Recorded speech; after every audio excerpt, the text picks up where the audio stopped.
Es un privilegio para mí en esta mañana desearles a cada uno de ustedes un hermoso y feliz sábado. Agradezco a Dios porque a través de estos medios podemos seguir estando en comunicación y estar juntos para adorar a nuestro Dios. Adorar al Dios poderoso que durante toda esta semana ha sido bueno con nosotros, ha derramado su bendición y sin duda hoy sábado tenemos muchas más razones para alabarle que para no hacerlo. Así que qué privilegio llegar hasta tu hogar, qué privilegio llegar hasta allí donde cada hogar se ha convertido en un templo, cada hogar una iglesia. Esta mañana alabo al Señor por eso y oro para que esa iglesia que está en tu casa sea un foco de luz para alumbrar a aquellos que te rodean, a aquellos cercanos, a los vecinos, y ellos también, a través del testimonio nuestro, puedan venir a alabar el nombre del Señor. Quiero esta mañana compartir algunas ideas acerca de la necesidad de consagrarnos más y más a nuestro Señor. La idea de relacionarnos con Jesús para aumentar nuestra fe. Quiero presentar en esta mañana el desafío que la Biblia nos presenta para darnos cuenta que quizás nosotros estamos desperdiciando mucho de nuestro tiempo espiritual, estamos desperdiciando nuestra vida en el Señor, no hemos alcanzado las alturas que Dios quiere, no porque Dios no quiera, sino porque nosotros no se lo hemos permitido. Así que voy a utilizar dos pasajes bíblicos en esta mañana para ilustrar lo que Dios a través de este servidor nos quiere decir. El primer pasaje lo vamos a encontrar en el Evangelio según San Marcos, capítulo número 9. Evangelio según San Marcos, capítulo número 9. En el capítulo número 9 de Marcos vamos a encontrar dos historias fascinantes. Vamos a encontrar dos historias especiales, contradictorias, por cierto, la una de la otra. Vamos a encontrar una atmósfera totalmente celestial y vamos a encontrar una atmósfera totalmente diabólica. El capítulo número 9 comienza con el milagro poderoso de la transfiguración. Dice la Biblia que Jesús había dicho a sus discípulos, les había prometido que algunos de ellos no iban a morir hasta que no vieran el cumplimiento del reino. Y entonces muchos malinterpretaron las palabras de Jesús, creyendo que en sus días Él iba a establecer su reino. Otros, ya en nuestro tiempo, han utilizado esos pasajes para desmentir la palabra de Dios, para decir que Jesús se equivocó, de que la Biblia no es confiable. Sin embargo, lo que Jesús estaba por hacer era el cumplimiento de esa promesa. Dice el capítulo número 9 que Jesús tomó a 3 de sus discípulos, Pedro, Juan y Santiago, y los llevó al monte. Y en el monte dice la palabra de Dios que se transfiguró. Se transformó o se transfiguró en el Jesús glorificado que nosotros vamos a ver cuando Él venga por segunda vez. En el Jesús glorificado que va a estar con nosotros por toda la eternidad. Y dice la palabra de Dios que aparecieron a su lado dos personajes, Elías y Moisés. Y nosotros entendemos la razón por la cual estos dos personajes aparecieron. No es el tema de esta mañana hablar de la transfiguración. Pero mientras esto estaba ocurriendo allá en la cima de la montaña, mientras esto estaba ocurriendo allá en la altura, y Pedro estaba planificando hacer enramadas para convivir el resto de la vida allí, para no bajar, porque el aspecto o el momento era tan agradable y tan acogedor que no valía la pena volver a este mundo. Algo estaba ocurriendo en la parte de abajo. Algo estaba ocurriendo en la parte baja de la montaña. Los otros discípulos habían quedado allí abajo, esperando que Jesús regresara.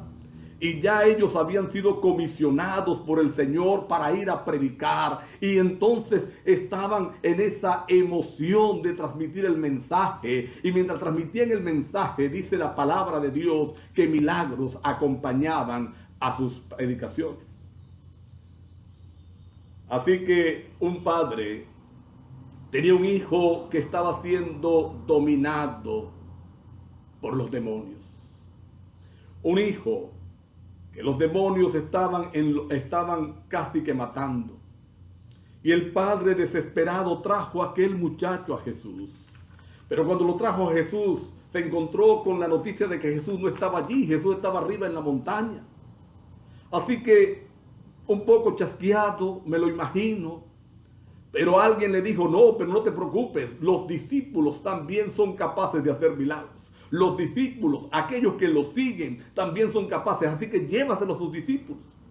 Y la Biblia dice que lo trajo a sus discípulos con la intención, con la idea, con la ilusión de que su hijo fuera sanado. Él esperaba que aquellos hombres hablaran y entonces su hijo dejara de ser atormentado y empezara a vivir una vida normal.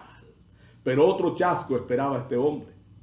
La Escritura dice que cuando lo trajeron ante sus discípulos, entonces ellos empezaron a orar, ellos empezaron a ordenar al demonio salir, ellos empezaron a hacer el trabajo que estaban acostumbrados ya a hacer, que habían visto a Jesús hacer, pero todo fue sin éxito. El demonio siguió atormentando al niño. Y no solamente lo siguió atormentando, sino que lo hizo peor, para dar la demostración de que él estaba al control. Y entonces empezó una disputa, dice la Biblia, entre todos los que estaban allí, discutiendo lo que estaban pasando. Y mientras esto estaba ocurriendo, Jesús venía bajando. Y cuando mira la escena, ve que están disputando los escribas, los fariseos, el público con sus discípulos. Entonces él se acerca y pregunta, ¿qué disputáis? ¿Qué es lo que pelean entre ustedes? ¿Qué es lo que ocurre? Y entonces el padre de aquel niño se abre paso entre la multitud. Cayendo delante del Señor, le dice, ay Señor, mira lo que me está pasando. Mira al hijo que tengo. Mira a mi pobre muchacho cómo está atormentado por el demonio. Mira a mi pobre muchacho cómo está atormentado por Satanás. Y sabes, yo lo traje con la ilusión de que tus discípulos lo iban a curar. Yo lo traje pensando que algo extraordinario iba a ocurrir, pero mira, ellos han orado, ellos han clamado, ellos han espantado al demonio, pero aún está allí dominando a mi hijo. Y saben, mis hermanos, a mí me impresiona la forma como Jesús reprendió a sus discípulos. Y esta mañana yo dije a la introducción que quiero mirar cómo nosotros podemos alcanzar alturas superiores cuando vamos al Señor en oración y nos humillamos delante de Él. ¿Cómo podemos nosotros alcanzar el sueño de Dios cuando nuestra fe está cimentada en el Señor Jesús? Jesús mira a sus discípulos y entonces le dice, ¿hasta cuándo, oh generación perversa e incrédula? Mira las dos expresiones que usa Jesús para referirse a sus discípulos. Los tilda de perversos y los tilda de incrédulos. Y luego dice, ¿hasta cuándo los voy a soportar? ¿Por qué es que no tenéis fe? ¿Saben? Mis hermanos, esas dos cosas nos siguen apartando a nosotros del ideal que Dios tiene para tu vida y para la mía. Seguimos siendo una generación perversa, es decir, el pecado sigue reinando en nuestros corazones El pecado sigue reinando en nuestras vidas y la incredulidad es el ingrediente que marca nuestra fe. Y a veces nosotros, yo no sé si a ti te ha pasado, voy a hablar de mí, a mí me ha pasado. Cuando me invitan a orar por un enfermo, entonces automáticamente coloco la expresión, Señor, si es tu voluntad. Ahora, alguien pudiera decir, este pastor Richter, pastor, qué hombre de fe, él depende de la voluntad de Dios. Pero yo quiero que tú contestes esta pregunta, porque yo estoy seguro que la mayoría de ustedes ha orado alguna vez por un enfermo y ha usado la misma expresión. Quiero que contestes muy sinceramente la pregunta que voy a hacer. ¿Por qué nosotros pedimos la voluntad de Dios? ¿Realmente porque deseamos que ella se manifieste? ¿O porque tenemos temor de que no ocurra nada? Y si no ocurre nada cuando yo oro, entonces simplemente la culpa es de Dios, no fue su voluntad. No fue la voluntad del Señor. Y nos excusamos nuestra incredulidad en que se haga tu voluntad. Pero realmente, si contestamos esa pregunta con honestidad, nosotros vamos a ver que en nuestro corazón lo que hay es temor a que no se cumpla lo que estamos pidiendo. Yo no sé cuántas veces te ha ocurrido, a mí me ha ocurrido una y otra vez, que estoy frente a un enfermo, está mal y yo tengo la tentación de decir, levántate de ahí, pero no lo hago. Y si no se levanta, quedo en ridículo. Porque no es la incredulidad, sigue siendo una característica de esta generación que se dice cristiana. Sigue siendo una característica tuya y mía. Mira que cuando el Señor Jesús encontró la discusión, no voltea y le dice a los discípulos o al Padre, perdón, es que no es la voluntad del Padre que se cure. Es que no es la voluntad de Dios que Él se levante. Él le dice a los discípulos, oh generación perversa e incrédula, ¿hasta cuándo los tengo que soportar? Yo no vengo en esta oportunidad a decir que cada vez que tú ores por un enfermo, él tiene que curarse. Yo no vengo a decir aquí que cada vez que tú le pidas algo al Señor, él tiene que hacerlo y si no lo hace, tú no tienes fe. No, yo no estoy diciendo eso. De hecho, estoy agarrando una ilustración de un enfermo porque es la que más se adapta. Pero este tema se aplica a cualquier situación de la vida. No estoy diciendo que cuando tú ores Dios tiene que hacer lo que tú dices y si no, no tienes fe.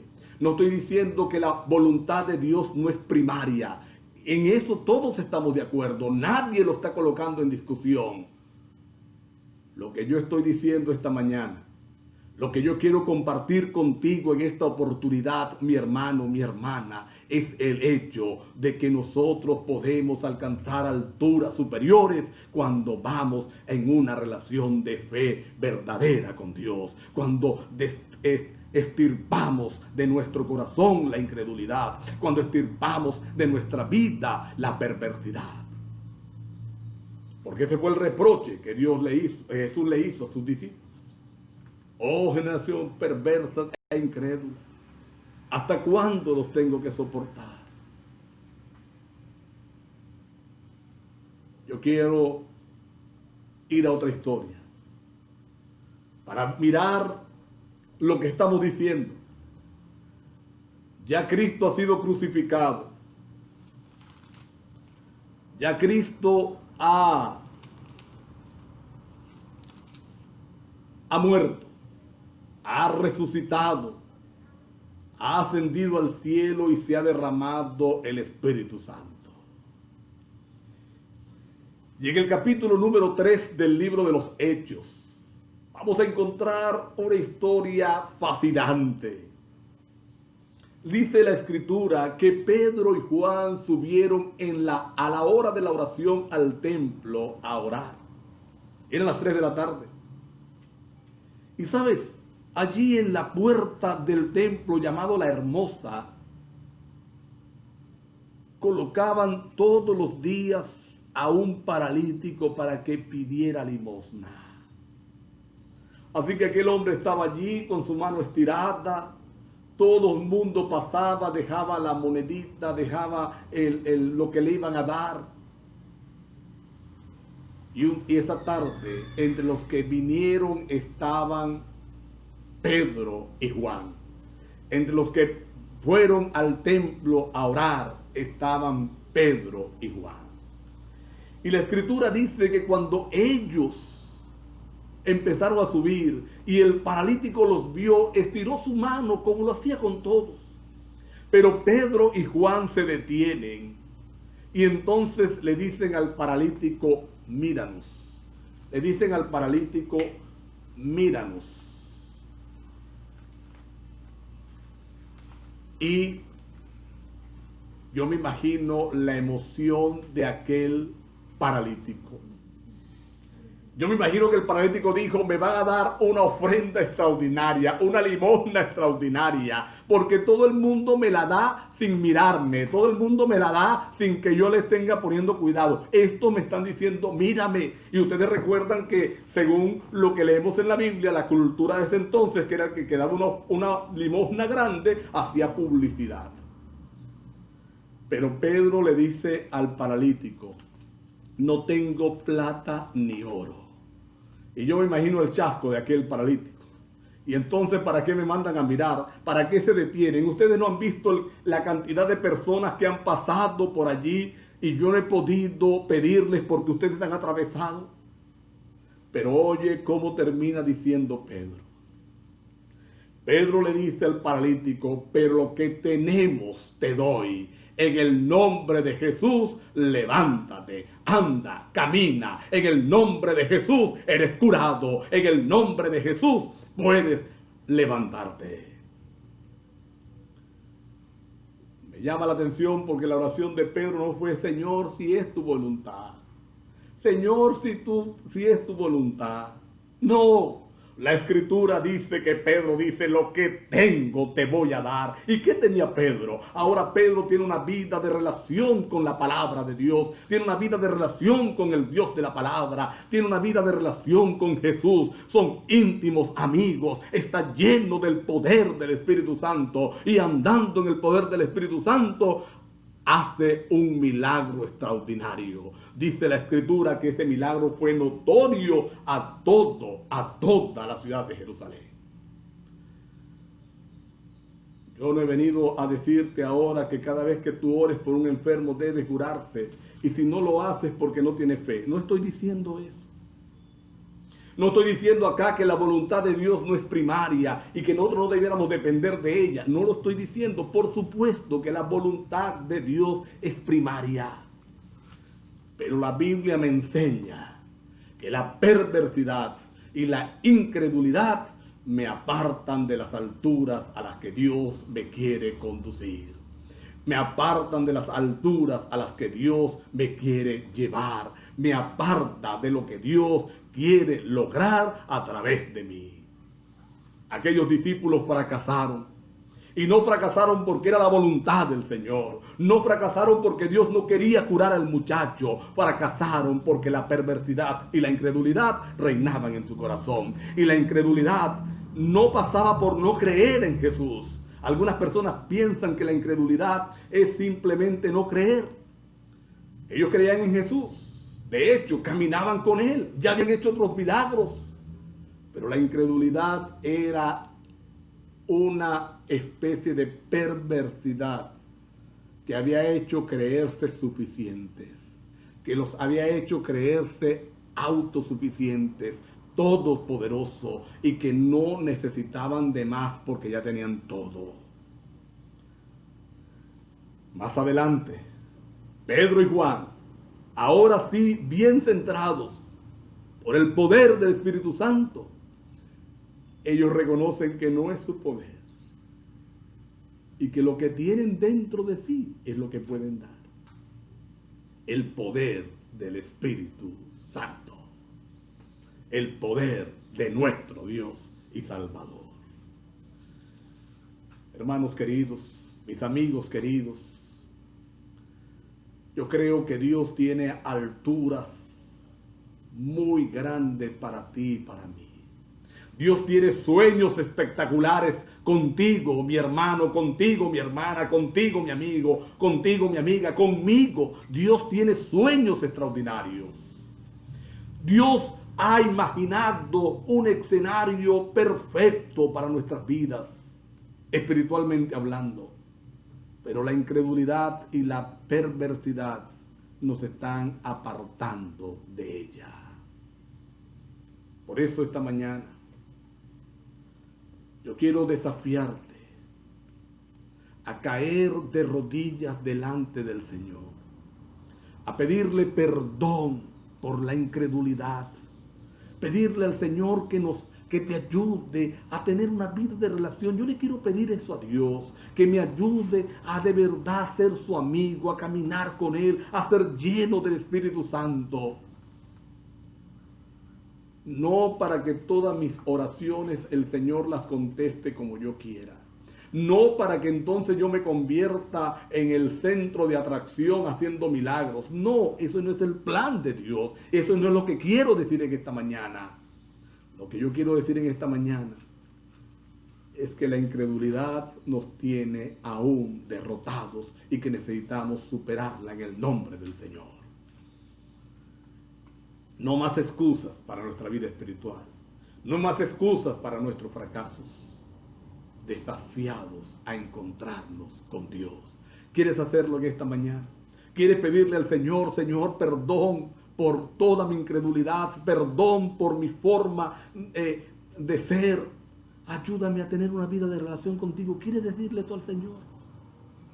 ¿Quieres? Señor, quita de mi corazón todo aquello que todavía me estorba en la relación contigo. Quítame todos aquellos sentimientos, todos aquellos gustos, todas aquellas inclinaciones que todavía me separan de ti para ser lleno por completo de tu Espíritu Santo. ¿Quieres hacer eso? Porque la perversidad y la incredulidad nos mantendrán lejos del reino de los cielos. No importa cuánto tiempo estemos en la iglesia, no importa cuánto tiempo tengamos siguiendo al Señor, no importa cuántos cargos podamos ostentar, la incredulidad y la perversidad nos mantendrán alejados. ¿Quiere decirle al Señor, Señor, quita esto de mi corazón? Vamos a orar. Querido Padre que estás en los cielos,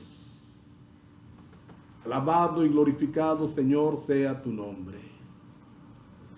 Hemos estudiado a la luz de la palabra de hoy, Señor, que la perversidad y la incredulidad son las que impiden que lo que tú quieres realizar con nosotros, por nosotros y a través de nosotros, no se realice. Por favor, Señor, queremos entregarte nuestro corazón para que tú lo purifiques, lo limpies, lo transformes, y haga, Señor, de nuestro corazón una cosa diferente. Queremos ser llenos de tu Espíritu Santo. Queremos, como Pedro y Juan, Señor, exclamar: lo que tenemos te damos. No para hacer milagros, pero sino que vamos a dar un Cristo que ha reinado, que reina en nuestra vida y que nos ha cubierto con su gracia. Permítenos la experiencia preciosa, Señor, de mirar para ti. Permítenos la experiencia preciosa de ser tuyos. Gracias por escucharnos. En el nombre de Jesús. Amén. Dios les bendiga rica y grandemente.